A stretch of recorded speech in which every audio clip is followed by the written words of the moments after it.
Hello, xin chào các đồng dâm. Chào mừng anh em đã quay trở lại với kênh của mình. Thì trong video này mình sẽ hướng dẫn cho anh em cách chúng ta sử dụng cái dung dịch xúc rửa động cơ. Thì sau khi xúc rửa động cơ chúng ta sẽ thay nhớt và thay lọc nhớt cho chiếc XR155 luôn nha. Thì cái cách này chúng ta có thể sử dụng được cho các dòng xe 155 của Yamaha. Những cái dòng xe khác nó cũng sẽ khác cái chỗ xả nhớt, cái chỗ lọc nhớt thôi.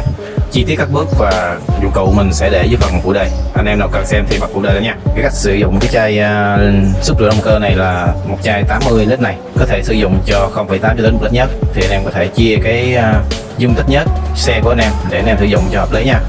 Đấy, thì đối với chiếc 155 này, khi mà chúng ta thay luôn lọc nhớt thì chúng ta sẽ sử dụng khoảng 950 ml nhớt.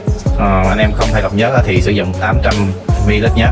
Thì nói về cái dung dịch xúc rửa động cơ này nó có khá là nhiều ý kiến trái chiều trên mạng. Mình khuyên anh em nên sử dụng cái dòng sản phẩm nào nó có thương hiệu rõ ràng. Ví dụ như ở đây mình sẽ sử dụng cái thằng Liqui nè, thì giá nó có thể trên hơn một chút so với những cái thương hiệu nổi trôi ở trên thị trường khác. Thì anh em cân nhắc trước khi lựa chọn cái sản phẩm cho mình. Khi mà mình đổ dung dịch vào động cơ thì nó sẽ làm loãng nhớt ra, từ đó nó sẽ đi luồn sâu vào động cơ, vào các chi tiết máy, và từ đó cuốn trôi những cái cặn bẩn, những cái mạt sắt trong cái máy của anh em.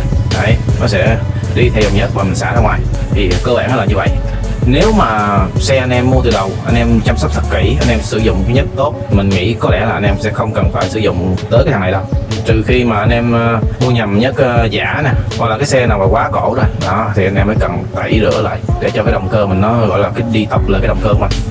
Còn khi mà anh em đã chăm sóc cái xe của mình nó tuyệt vời từ lúc đầu rồi thì mình sẽ không cần sử dụng cái thằng này. Ở đây mình chạy được 25.000 km rồi, mình sẽ sử dụng thử coi.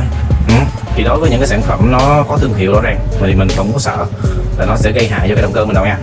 Mình sử dụng đúng cách nó sẽ an toàn, thì nó cũng sẽ không mất gì, nó chỉ mất tiền thôi. Ok, cảm ơn anh em xem video. Xem xong nếu thấy hay nhớ like và subscribe kênh. Rồi, chào anh em.